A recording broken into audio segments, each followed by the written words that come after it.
Cross frequency में की गई चीजें ही बनती हैं कर्म। एक मिनट, इसको साइड में हटा दो। तुमको अभी मैंने इतनी देर में समझा, छाप आया समझ में? तुम अगर किसी को छाप नहीं दे रहे ना, तो तुम बहुत अच्छा सीख गए कि तुम किसी के साथ कर्म नहीं ले रहे। मैं एक छोटी सी बात बताता हूँ, उसको ध्यान से सुनना। ये जो मैंने छाप जो आपको समझाया ना, आप सिर्फ छाप को समझ लो कि छाप होती कब है।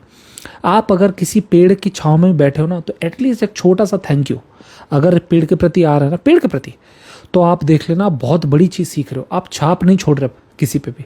आपने उद्धार लिया ना पेड़ का, इतना सा लिया कि नहीं, हाँ या ना, लिया ना इतनी हेल्प, तो आप इतनी सी हेल्प भी वापस दे रहे हो। ये जिस दिन भाव आपके अंदर आ जाए, अपने आप कर्मों के जाल से आप निकलते जाओगे। राइट, ये जाल बनता ही तब है जब आपकी अंडरस्टैंडिंग उतनी होती नहीं है। जैसे किसी आप जंगल में जब जाते हो, जंगल की अपनी फ्रीक्वेंसी होती है। ध्यान से सुनना मेरी बात को, और ये एंगल तुम्हें बहुत रेयरली कोई बताएगा। जब आप किसी जंगल में जाते हो और आपको काट लिया किसी सांप ने, ध्यान से सुनना, मेरे से अगर आप पूछोगे ना कि सांप ने क्यों काटा, तो मैं आपको कहूंगा कि this was pure because of Karma. अब आप बोलो भैया ये कैसे हो सकता है, मैं तो उस जंगल में सिर्फ जा रहा था, और आप कहते हो कि ये सांप ने मेरे को काटा तो ये कर्मा है। ये आपने ऐसा क्यों कहा? ऐसा आपको इसलिए नहीं आपको समझ में आ रहा, क्योंकि जब भी आप किसी चीज में घुसते हो ना, जंगल में, मान लो जंगल की अपनी फ्रीक्वेंसी है। सांप तो बस एक बहाना है प्रकृति की बात करने का। परमात्मा के अनंत हाथ है, कहते हैं ना, परमात्मा के अनंत हाथ। प्रकृति बात कर रही है सांप के थ्रू। अब तुम बोलोगे इसका क्या मतलब हो सर? मान लो जब तुम जा रहे हो स्पीड से, दारू की मतलब कार में रखी है दारू बगल में ना, हॉर्न, लाउड म्यूजिक, जंगल मांगता है तुमसे शांति। अब क्रॉस फ्रीक्वेंसी का खेल है, तुम जा रहे हो इतनी ऊंची फ्रीक्वेंसी लेके, और जंगल की फ्रीक्वेंसी लो होती है। फ्रीक्वेंसी मतलब स्पीड जीवन के एक रहे स्पीड होती ना। जब तुम जंगल में घुसते हो ना, तो तुम सिर्फ एक जंगल को इरिटेट नहीं कर रहे, तुम पूरे जंगल में जो भी चीजें हैं, उस पूरे अस्तित्व को तुम इरिटेट कर रहे हो। आप समझना, जो सांप ने जो तुम्हें काटा है ना, दैट इज, देखने में आपको लगेगा कि सिर्फ सांप ही ने तो काटा, हाँ ठीक है, वो आप ठीक है, लेकिन अगर आप थोड़ा भी फ्रीक्वेंसी को रीड करना जानते हो, तो आपको समझ में आएगा कि रहस्य का हाथ है सांप जो है ना, वो तो सिर्फ उसका हाथ है, टूल। चाहे वो सांप नहीं होता तो वहां पे कोई जैगुआर हो जाता, जैगुआर नहीं होता तो कोई स्कॉर्पियन हो जाता, स्कॉर्पियन नहीं होता तो कोई जोंक हो जाती। अब आप बोलोगे कैसे, मतलब सर हाउ? जब आपको कोई सांप काटता है ना, तो आप हमेशा ध्यान रखना, आप गलती से किसी ऐसी फ्रीक्वेंसी में कूदे हो जहां पे उसको मंजूर नहीं है, तो ऑन द स्पॉट रिएक्शन आपके ऊपर आएगा। और रिएक्शन सिर्फ और सिर्फ सांप के हिसाब पे नहीं आता, रिएक्शन कई सारे एंगल से आ सकता है आपके ऊपर। जब आप किसी जंगल में घुसते हो और आपको मान लो एकदम हेडेक हो रहा है, एकदम से वो लग रहा है, मतलब आप किसी गलत जगह पे जा रहे हो, किसी गलत फ्रीक्वेंसी में एंटर करो, वो प्रकृति आपकी तरह बात नहीं करती। और यही दिक्कत है, इंसान सोचता है कि कर्म क्या होते हैं, लेकिन प्रकृति सिर्फ कर्मों की भाषा में ही बात करती है। कर्म सबसे ज्यादा यूनिवर्सल चीज है। इंसान के लिए कॉन्सेप्ट, अब हमारे लिए कॉन्सेप्ट हो सकता है कि भाई साहब बताओ क्या होता है, व्हाट इज लॉ ऑफ कर्म? कर्म is the most universal language of प्रकृति। जिस सांप ने आपको काटा है ना, वो सांप सिर्फ एक हथियार है प्रकृति का। आपको समझ नहीं आ रहा, वो सांप भी उसी प्रकृति का जवाब है। अब आप बोलो मतलब लाइक हाउ?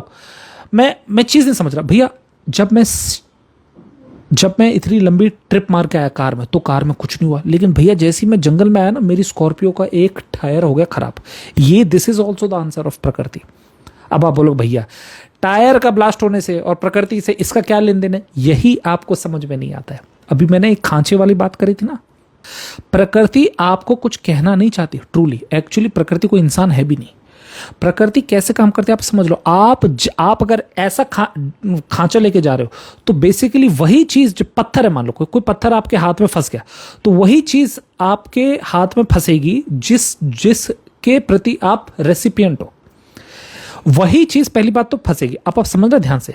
आप जा रहे हो 500 मेगाहर्ट्ज की फ्रीक्वेंसी लेके, छोटा उदाहरण है, बहुत छोटा उदाहरण है ना, उस हर्ट्ज पे मत जाओ। 500 की फ्रीक्वेंसी को लेके जा रहे हो जंगल में। जंगल के पास सारी फ्रीक्वेंसी मौजूद है, परमात्मा के पास सारी फ्रीक्वेंसी मौजूद होती है हमेशा से। आप क्या लेके जा रहे हो 500 की, तो आपको जवाब भी 500 का ही मिलेगा। और जब आपको आप ही के फ्रीक्वेंसी को दिखा दिया जाता ना आईने की तरह, तो आपको लगता है अरे बेकार हो गया भाई साहब, पूरी खराब हो गई हमारी ट्रिप, अरे यार मूड ऑफ हो गया यार।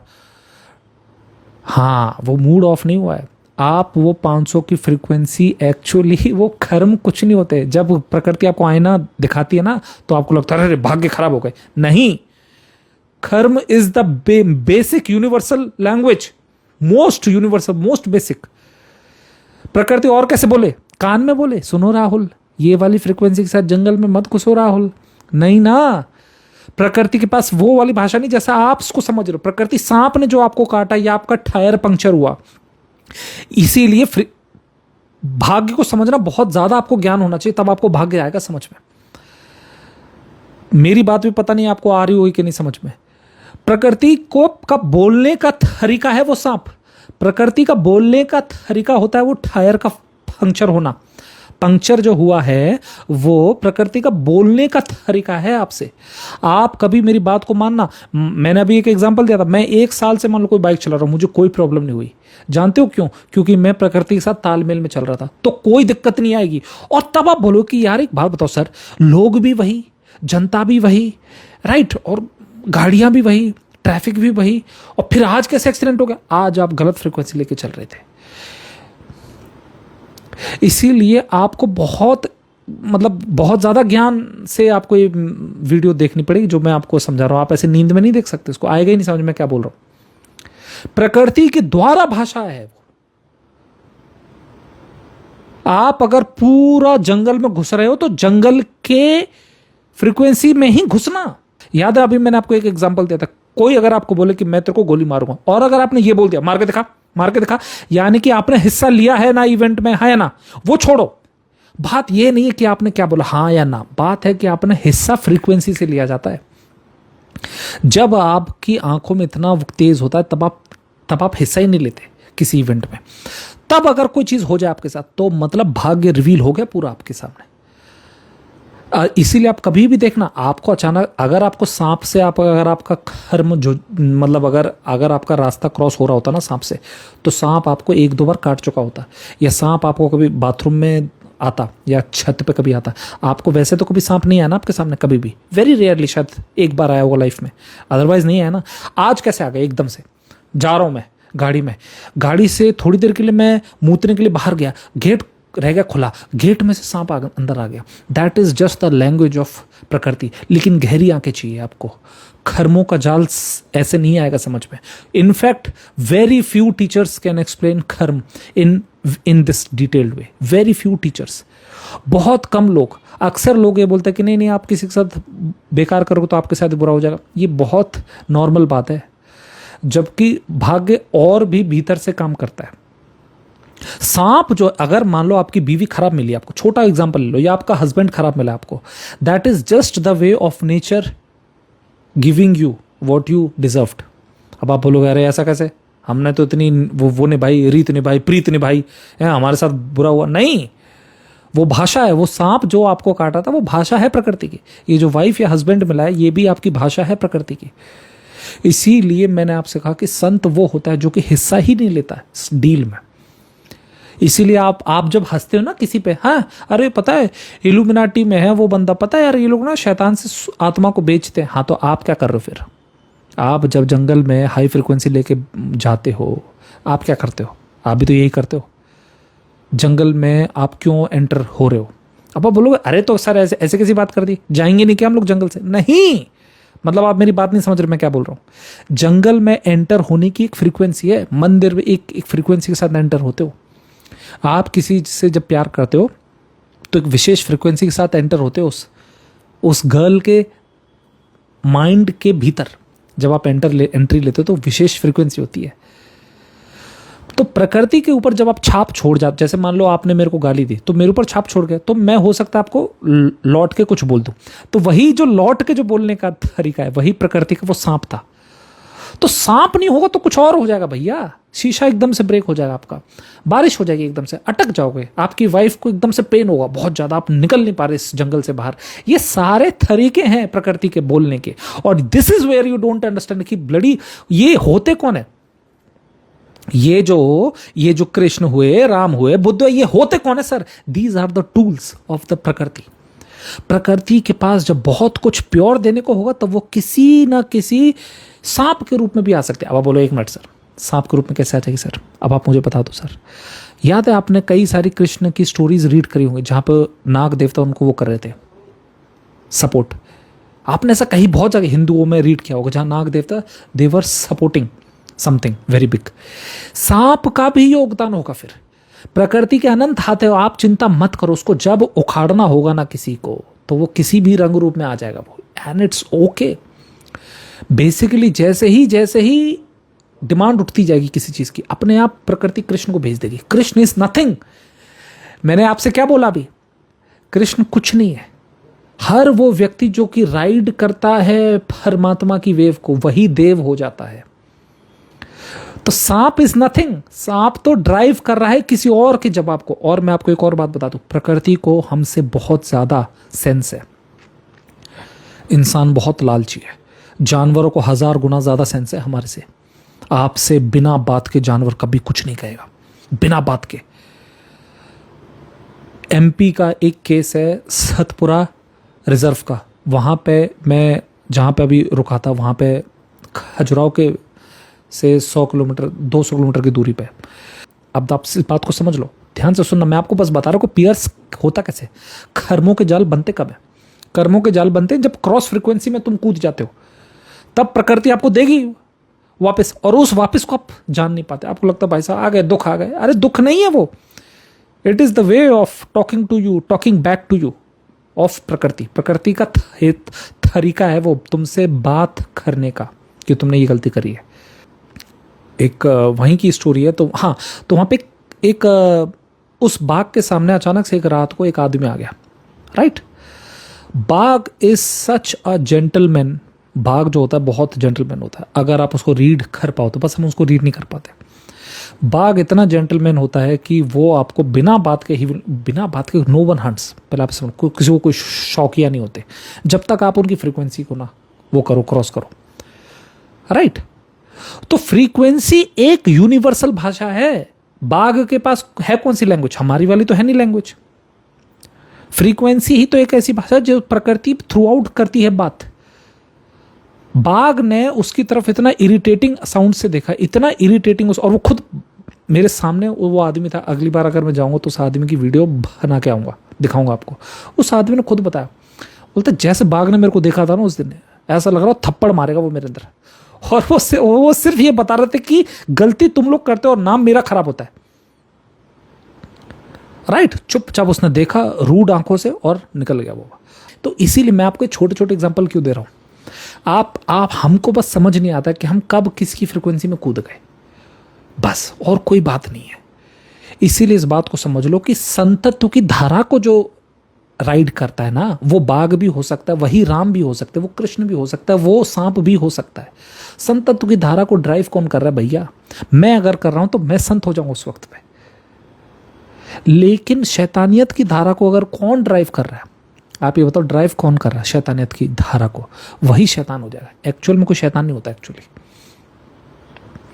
तो जब आप ये फिक्स्ड आंसर्स ढूंढते हो ना, फिक्स्ड बता दो भाई साहब राम कौन है, ये बकवास बात है। कृष्ण कौन है, बुद्ध कौन है, भैया सीधा बता दो, सीधा आंसर है ही नहीं इस बात का। अब ये है, जैसे ये बुद्ध कौन है बताना जरा, कौन है? तुम्हें क्या लगता है इंडोनेशिया में हुए नहीं? ग्रीक माइथोलॉजी में कोई बुद्ध की हैसियत का नहीं हुआ? नहीं हुए?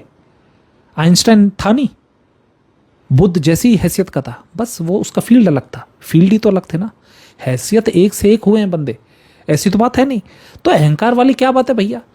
और जब तक आपको ये नहीं आएगा ना समझ में, तब तक आप ये शिव वगैरह में फंसे रहोगे। शिव हमारे सबसे वो है, शक्तिशाली है, माँ है, ये है, इन्हीं चीज़ों में फंसे रहोगे, क्योंकि आपको पता ही नहीं है प्रकृति को। जब आपसे कुछ भी काम करवाना होगा ना, जब आपकी मौत आएगी ना, जब आप यकीन नहीं मानोगे, आपकी मौत एक छोटे से कांटे की वजह से हो जाएगी। छोटे से कांटे, आप सोच भी नहीं सकते कि मौत आई कहाँ से, एकदम आ जाएगी। हर चीज़ उसी का हथियार है। उसको जब जो भी करना होगा वो कर देगा, जब उसको करना होगा आपके साथ। इस बात को आप जान लो बस आप हमारे पास गहरी आंखें नहीं है, हम पूरा नहीं समझ पाते। अब मैं आपको एक और एग्जांपल देता हूं, आसान एग्जांपल था कि आपको समझ आएगा। अभिजीत दीप के सीजेपी के जो फाउंडर है, हु इज ही, कौन है वो? वो सिर्फ एक आंसर है उस जो जहाँ पे वैक्यूम क्रिएट हुआ है। स्टूडेंट्स जब बहुत ज़्यादा आएंगे तो हम सबको उम्मीद थी कि जो राहुल गांधी वगैरह या ये लोग आएंगे आगे, लेकिन अभिजीत दीप के अचानक से एंट्री कहाँ से आई? यही आप समझते नहीं हो। राइट एट द मोमेंट आपको भी नहीं पता कि आप वॉरियर हो या आप हीरो हो या विलन हो, आपको भी नहीं पता है कब कौन सी मांग आपके पास आ जाए। इसीलिए मैं आपसे कहता हूँ, खांचा जो होता है ना, खांचे को संभाल के रखना। अगर आपने प्रेम का खांचा रखा है ना, तो प्रकृति somewhere you will be tasked कि सुरजीत सिंह आज ऐसा वक्त है, यहाँ पे तुम्हें होना है। और इस दुनिया में कोई इत्तेफाक नहीं होते, देयर आर नो कोइंसिडेंसेस, तुम बस हो वहां पे, प्रकृति ने बुलावा दिया है। लेकिन यही तो ट्विस्ट है। सर एक बात बताओ, सर आपने ये जो थ्योरी समझाई ये तो हमें आ रही है समझ में, लेकिन सर हम भाग्य को रीड कैसे करें? हाँ, यही तो मैंने स्टार्टिंग में समझाया था। आप अपना मन बिल्कुल हिस्सा मत लो, वेट। लेकिन अब अगर कोई चीज धक्के से आ रही है आपके भीतर, हाँ, तो वो भाग्य है। इसीलिए आप कभी देखना आप कितने भी कमजोर हो, लेकिन कोई ऐसा क्षण आएगा जब मान लो अचानक से किसी अंधेरे में किसी गर्ल के साथ कुछ हो रहा है गलत, अचानक से आपके पास ऐसी शक्ति कहां से है कि भाई साहब मैं 4 बंदों से अकेले ले ली थी फाइट मैंने। बस ये चीज जिस दिन आप समझ लोगे ना कि इसमें परमात्मा के अनंत हाथ आपके पीछे आ जाते हैं, ये चीजें आपको नॉर्मल भाषा में नहीं आएंगी समझ में कि सर उस दिन हुआ क्या था, मैं सोच भी नहीं सकता। हाँ, आप प्योर थे, क्योंकि इसीलिए कहा जाता है शांत आदमी जब खराब होता है ना, तो आप सोच नहीं सकते कि किस हद तक खराब हो सकता है। क्योंकि उसने, जो व्यक्ति शांत का मतलब क्या होता है, उसने माइंड से कभी किसी को छुआ ही नहीं। जिस इंसान ने सदैव अपने हमेशा अच्छा ही किया, ना किसी को छेड़ता ना कुछ कहता वो किसी को, ऐसे आदमी का इस्तेमाल हमेशा प्रकृति करेगी, क्योंकि इस आदमी के पास माइंड ज्यादा नहीं है। Mind is the conversational block between you and the प्रकृति और तुम्हारे बीच में अगर कोई बाधा है ना, तो वो मन है। इसलिए प्रकृति तुमसे बात नहीं कर पाती, इसीलिए आप हीरो नहीं बन पाते। अब जैसे मैं हूं, मेरा रोल, मैं जो चीज पालूंगा ना अपने भीतर, प्रकृति उसी रोल में मेरे को ले आएगी। अगर मेरा रोल सिर्फ यहां पर है कि Surjit Singh give spread awareness, तो मेरा यही रोल आएगा, फिर मैं इसी रोल में आ जाऊंगा। तो ये मत समझो मैं अकेला हूं, मेरे पीछे अनंत हाथ हैं, और ये अनंत हाथ रहते ही रहते हैं। इसीलिए इस बात को समझ लो, मेरी महानता नहीं है, मैं महान नहीं हूं, ना वो सांप महान था, ना मैं महान हूं, ना वो कृष्ण महान है। महान है वो ड्राइविंग फोर्स जिसके ऊपर ये लोग बैठ के आते हैं, और उसी ड्राइविंग फोर्स पैदा कौन करता है? गुरु। तो सर गुरु कौन है हमारे यहां? इस देश में जैसे हंटिंग की जा रही है, राइट, गुरुओं को जैसे हंट किया जा रहा है, आपके पास ड्राइविंग फोर्स है ही कहां? फिर ड्राइविंग फोर्स जो होती है, वो ड्राइविंग फोर्स किसी न किसी के माध्यम से आती है ना, वो माध्यम ढूंढती है प्रकृति। आप इसीलिए समझते नहीं हो। जब किसी बुद्ध का जन्म हुआ मान लो, अब ऐसा कहा जाता है कि ना बुद्ध की माँ को सफेद हाथी का आया ड्रीम। ये सारी जो चीजें होती है, ये सिर्फ माध्यम है प्रकृति का आपसे बात करने का। प्रकृति कोई इंसान नहीं, प्रकृति उस धारा पे किसको बिठाना चाहती है। अगर सब कुछ ठीक हो गया, बुद्ध जैसे मान लो आ गए, और बुद्ध की जो अपब्रिंगिंग है वो बहुत अच्छी हुई, तब जाके, यानी कि 21, 22, 23, 30 साल की मेहनत, राइट, 30 साल की मेहनत के बाद बुद्ध में निखार आता है। वही निखार का इंतजार करती है प्रकृति कंटिन्यूअस काम करती है, वो कंटिन्यूअस कृष्ण को जन्माने का प्रयास करती ही रहती है। हमारे ही अंदर दिक्कत है कि हम टू मच माइंड उठा के रहते हैं, तो हम अपनी रियलिटी को कभी आने नहीं देते। अगर अब आप खुद सोचो, मेरा भाग्य रिवील ही नहीं होगा जब तक मैं खुद सोचूंगा। अगर मैं सोचूं हम वॉरियर हूं मैं, समझा, अब मैं मूवीज देख के आया हूं मान लो बहुत सारी, अरे बुद्धू, मूवी देखने वालों को लिए कोई भाग्य होता है रिवील? टू मच माइंड है आपके अंदर। अब मान लो कोई गर्ल है, गर्ल बोले मैं तो एक्शन ले लूंगी, इसके खिलाफ उसके खिलाफ, लिख के ले लो मेरे से। तुम जो गर्ल ज्यादा, या कोई बॉय बहुत प्रोएक्टिवली किसी चीज से हिप्नोटाइज्ड, और वो लगा भाई मैं उसको छोड़ूंगा नहीं, तुम देख लेना, तुम कभी ना कभी शैतानियत में फंसोगे बहुत जल्द। और इसका सिंपल आंसर ये है, जो मैं इतने सारे आपको एग्जांपल दिए। आप अनजाने में बैठ जाते हो रॉन्ग फ्रीक्वेंसी के ऊपर। इसीलिए मैं आपको एक और बात बताऊं, इस दुनिया में कुछ अच्छा है बुरा होता ही नहीं, पहली बात, क्योंकि प्रकृति को सब मंजूर है। प्रकृति क्या है? प्रकृति के पास सारी सारी फ्रीक्वेंसीज होती हैं। आपको ये किसने कहा कि कृष्ण अच्छे हैं और रावण बुरा है? ये आपसे किसने कहा? ये धर्म समझाते हैं। अच्छा और बुरा कुछ होता ही नहीं इस दुनिया में। इस दुनिया में आपको जानना है कि आपकी फ्रीक्वेंसी क्या कहती है। मेरी फ्रीक्वेंसी तो यही है, ज्ञान देना, इसके अलावा मेरी कोई फ्रीक्वेंसी नहीं। तो मेरे लिए ये ठीक है। और तुमको अगर 200 करोड़ रुपए का अगर ड्रग्स बचाना है तो जाहिर सी बात है, murder is very small for you. खौफ के दम पे ही तुम्हारे ट्रक पास होंगे। पुलिस वालों को पैसा देना है, पुलिस वालों को ठोकना है, तो ये करने के लिए जाहिर सी बात है ना, तुम ऊंची फ्रीक्वेंसी के खिलाड़ी हो। तो बुरा कौन होता है इस दुनिया में? हाँ, बुराई तो होगी अगर वो लड़का समझे ना कि ये क्या हो गया मेरे से, अब तो बहुत ज्यादा हो गया मेरे से पाप। पाप का मतलब होता है वो अपने हिस्से की गलती कर रहा है। मैं तो नीचे बैठा हूं, मैं तो नीचे की फ्रीक्वेंसी पे काम कर रहा हूं, वो लड़का ऊपर की फ्रीक्वेंसी पे काम कर रहा है। तो जाहिर सी बात है उसने 5-6 लोगों को मार दिया। अब मौत, अब देखो वही बात है, मौत जब वो किसी को मारेगा तो जाहिर सी बात है ये तो जानेगा नहीं कि ये कोई विद्वान है या ये कोई मूर्ख है। उसको तो मारने से मतलब सिंपल ना, ऐसे अनजाने में होते हैं पाप। इसीलिए क्रिमिनल एक्चुअल में पापी नहीं होता, रॉन्ग फ्रीक्वेंसी में कूदा हुआ इंसान पापी होता है। संत एक्चुअल में अच्छा नहीं होता, अगर वो फ्रीक्वेंसी को जानता है तो फिर वो बहुत अच्छा आदमी है। फ्रीक्वेंसी का खेल होता है, फ्रीक्वेंसी ही लैंग्वेज होती है प्रकृति की, और कोई लैंग्वेज ही नहीं होती।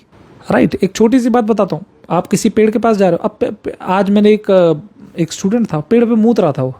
अब वो लड़का, तब आप किसी पेड़ पे मूत रहे हो, पेड़ का अस्तित्व है, ठीक है। अब वो बच्चा क्या है ना, बच्चा अनजाने में मिस्टेक कर रहा है। अब अगर आपको कोई ऐसी स्टोरीज है, मान लो वो कल बच्चे के ऊपर कोई हावी हो जाए, कोई माइंड पे हावी हो जाए, किसी प्रकार की स्पिरिट हो जाए, कुछ भी हो जाए, या कुछ भी हो जाए, it's not just about spirit, तो वो बच्चा ये समझने में मेरे से गलती कहाँ हुई। यही होता है लैक ऑफ अवेयरनेस। अनजाने में मैंने गलत फ्रीक्वेंसी से कुछ छू दिया होगा। तो ये प्रकृति की भाषा है और कोई बात नहीं। यहाँ पे कुछ बुरा नहीं होता इस दुनिया में, प्रकृति की भाषा है। तो जिस दिन प्रोसेस क्या कहता है उसको जानने लग जाओ ना, इसीलिए आपको उलझा के रखते हैं ये लोग। कृष्ण में उलझे रहो, गीता में क्या, अरे भाड़ में गई Gita, we will create more Gita, खत्म बात। रामायण में क्या लिखा है, बुद्ध ने क्या कहा, अरे भाड़ में गए बुद्ध। जब तक आप प्रोसेस की रजामंदी को नहीं समझोगे ना, तब तक इन्हीं में उलझे रह जाओगे। एक बात बताओ, वो जो सांप आया, जिस सांप ने आपको एकदम से मारा डंक, वो कहां से आया? अब उसमें वो क्या है, देवता है कि शैतान है? कोई शैतान या देवता नहीं होता। तुम गलत फ्रीक्वेंसी में घुसोगे ना तो अपने आप शैतान अटैच हो जाएगा तुम्हारे पीछे। तुम अच्छी फ्रीक्वेंसी में घुसोगे ना तो अब तुम्हें पता चलेगा कुछ भी नहीं होता बेकार इस जहान में, ठीक है। और अच्छा एग्जांपल दूं तुम्हें, बिल्कुल clean front end forward example, awesome example देता हूं जो कि तुम्हें आएगा समझ में। मान लो मैं कोई पुलिस ऑफिसर हूं, ध्यान से सुनना मेरी बात को। मैं कोई पुलिस ऑफिसर हूं और मेरी आदत है बार बार बाहर जाके किसी को धमकाना, ओए मैं यहाँ का बहुत बड़ा ऑफिसर हूँ, खबरदार जो किसी ने मेरे से कुछ कहा ये मार दूंगा, उसको मार दूंगा, ठीक। मेरे अंदर एक गंदी आदत पता है क्या है, कि मैं हर चीज की हर फ्रीक्वेंसी को पोक कर रहा हूँ, ठीक। अच्छा आ गया। अब कल को मेरे दुश्मन हो गए बहुत सारे, तो जाहिर सी बात है मैं कहीं घेर लिया जाऊंगा, मार दिया जाऊंगा, ठीक। अब मैं आपको अब दूसरा एग्जाम्पल लो। मान लो मैं एक पुलिस ऑफिसर हूँ और मैं अपना काम ईमानदारी से कर रहा हूँ। कोई मान लो एफआईआर के लिए आता है कि आप हमारी एफआईआर लिखिए, हमारे घर चोरी हुई, ठीक है मैम, अगर चोरी हुई तो I will do my work, मैं अपने जॉब से निश्चित हूँ। लेकिन कोई रेप केस आ गया मेरे थाने में, समझना, कोई रेप केस मेरे थाने में आ गया, वो केस मेरे थाने में आ गया और मैंने अपनी पिस्टल अड़ा दी। अब इस दुनिया की कोई ताकत हटा नहीं सकती, ये तो मरेगा सर। अब आप समझ रहे ध्यान से जो मैं कह रहा हूं उसको। पहला एग्जाम्पल अलग था, वो वाला पुलिस ऑफिसर पोक करता था सबको, मारूंगा, हफ्तर का ये कर दूं, ठीक। दूसरा वाला जो पुलिस ऑफिसर है तो ये भी बहुत औसम, लेकिन ये बोलता नहीं किसी से कुछ भी। लेकिन इस पुलिस ऑफिसर को एक छोटी सी चीज पता है, और वो पता है क्या, कि सर मैं जानता हूं कि भाग्य क्या होता है। मतलब सर मैं 2 साल से था इस थाने में, कोई दिक्कत नहीं आई मेरे को, है ना। आपने मेरे को गाली दी या किसी ने कोई मेरे से अच्छा बोला बुरा, मैंने किसी कुछ नहीं बोला सर, रिजॉल्व किया। लेकिन ये रेप के सर मेरे थाने में आया है। अब इस दुनिया की कोई चीज़ आ जाए ना, प्रधानमंत्री को बाहर में जाए, या तो मेरे को हटा दो आप, या तो मैं आप मेरे को इस्तीफा दे दो, मतलब सस्पेंड कर दो मेरे को, या फिर I will Hunt him down. अब मैं आपको बताता हूँ ऐसे बंदे के साथ होता क्या है। ये प्रकृति का जवाब था, आपकी ईमानदारी ही प्रकृति का जवाब हो जाएगा। यानी कि जब दुआओं में हाथ उठे होंगे ना उस रेपिस्ट के लिए, तब उस प्रकृति उन दुआओं का आंसर थे आप police officer. This is what you don't understand. अब आप बोलो सर पहला वाला जो पुलिस ऑफिसर था उसमें नहीं होगी दम। नो, जो व्यक्ति हर फ्रीक्वेंसी को पोक करता होगा ना, नो, उसमें कभी दम ही नहीं हो सकती, संकल्प ही नहीं हो सकता उसमें। कोई भी एरा आएगा उसके सामने मुंह देगा वो पेंट में। लेकिन ये जो सेकंड पुलिस ऑफिसर है ना सर, इसने 2 साल अब इसके थाने में कोई केस नहीं आया। और यही मैं आपको समझा रहा हूं, जब तक इसके ऊपर कोई केस नहीं आ रहा तब तक ये अपने मन से, अपना माइंड लेके नहीं बैठा हुआ ये होगा तो ऐसा हो जाएगा, ये हो जाएगा, अच्छा मैं बहुत शेर हूं, सिंघम, ना ना ना ना, ऐसा कुछ भी नहीं है। चुपचाप बैठा रहता है, अपने काम से काम रखता है। लेकिन जिस दिन इससे रास्ता क्रॉस होगा भाग्य का, अब ये जो रेपिस्ट का केस है ना, अब आप देखना सारा सत्य इसके पीछे खड़ा है। और मैं यही रीड करता हूं, this is how I see every event. इसलिए मेरी और आपकी अंडरस्टैंडिंग में अंतर है। मैं किसी भी इवेंट को ऐसे देखता हूं। इसलिए जब मैं कहता हूं ना कि कोई इंसान देवता है या कोई गर्ल देवी है, यानी कि वो राइड कर रही है उस फ्रीक्वेंसी को। अब इसके पीछे कुछ और भी खड़ा हुआ है। आपको लगेगा कि यार ये पुलिस वाला ना बड़ा ईमानदार है, ईमानदार नहीं है, it is just an answer. वो जो लाखों दुआएं उठी ना रेपिस्ट के, किसी गर्ल के, उसका आंसर है ये। तो प्रकृति हर वक्त में आपको मौका देती है, या तो आप हीरो की तरफ बन जाओ या विलन की तरफ बन जाओ। लेकिन दिक्कत यह है कि आपने पाला क्या, कौन सी फ्रिक्वेंसी पाल के रखी अपने पास, वही वैसा ही रोल आपको मिल जाएगा। अब ये जो पुलिस ऑफिसर है ना, इसके पीछे संकल्प इतना भारी है। अब यही समझो, I don't want to extend this thing, right, लेकिन शॉर्ट में समझो कि जितना संकल्प इसके पीछे भारी खड़ा हुआ है ना, उतना ही आप इसका कुछ बिगाड़ नहीं सकते। तब आपको लगे यार पुलिस वाला बड़ा अच्छा था, उसने हमारी हेल्प की। नो, पुलिस वाले ने हेल्प नहीं करी। कोई कृष्ण आपकी हेल्प नहीं करते, कोई राम आपकी हेल्प नहीं करते। संजोग ऐसा बन जाता है जहां पे कोई तो हो जाता है एक्टर की तरफ, कोई हो जाता है उसकी तरफ, एंटी हीरो की तरफ, दोनों, और दोनों साइड हो जाते हैं। तो कोई तो बन जाता है सिंघम, कोई बन जाता है जयकांत शिकरे। एक्चुअल में ये रोल था, उन्होंने पाला अपनी अपनी फ्रीक्वेंसीज को। अब सिंघम के साथ दिक्कत है कि सर मैं तो हटने नहीं वाला यहाँ से। ये रखिए मेरी पिस्टल और मैं 2 दिन के अंदर I will Hunt him down sir. इस दुनिया की कोई ताकत लगा लो, तंत्र लगा लो, मंत्र लगा लो या यंत्र लगा लो, मैकेनिकल ताकत लगाने को लगा लो सर आप, मैं तो हटने नहीं बोला। अब आप समझ रहे, यहाँ पे भी बात एक और, ईमानदार जो पुलिस ऑफिसर होगा ना, जो सच में फ्रीक्वेंसी को समझता होगा, वो एक्चुअली कभी किसी को पोक नहीं करेगा। जैसा कि अभी मैंने कहा था, अभी थोड़ी देर पहले एग्जांपल दिया था ना मैंने, कि अगर कोई गोली मारने आ रहा है और आप बोल रहे हो मार के देखा, यानी कि आप खुद फ्रीक्वेंसी को पोक करते हो। वो फ्रीक्वेंसी को बहुत अच्छी तरह समझता है, वो पोक नहीं करेगा। इसीलिए आप समझते नहीं हो, सत्य जो होता है, सत्य को कोई माइंड रोक नहीं सकता। जब आप सत्य है ना आपकी आंखों में, जब आप खड़े हो जाते हो कहीं पे, किसी माइंड की हैसियत नहीं होती कि वो आपको रोक दे। एंड दिस इज वाई भीड़ में चाहे गीदड़ कितने भी हो, अगर शेर ढंग से अपनी फ्रीक्वेंसी में खड़ा है ना, उसके बाद आप उसको कुछ नहीं बिगाड़ सकते। पूरा जंगल उसके अधीन हो जाता है। ये पावर ऑफ ट्रुथ आपको बहुत रेयरली कोई समझाएगा, बहुत रेयरली, कि वो जो इंस्पेक्टर है, वो जो खड़ा है, वो कुछ और ही चीज़ है। वो it's not about guts, it's not about body कितनी है उसकी या उसकी स्किल्स कितनी, ना, कुछ और है उसके साथ। और जिस दिन आप उस संकल्प को रीड करना सीख जाओगे, उस दिन आप प्रकृति की भाषा रीड करना सीख जाओगे। तब आपको पता चल जाएगा कि ये इंसान ऊपर जाने वाला है, ये इंसान नीचे आने वाला है, ये इंसान मरने वाला है, ये इंसान जीने वाला है।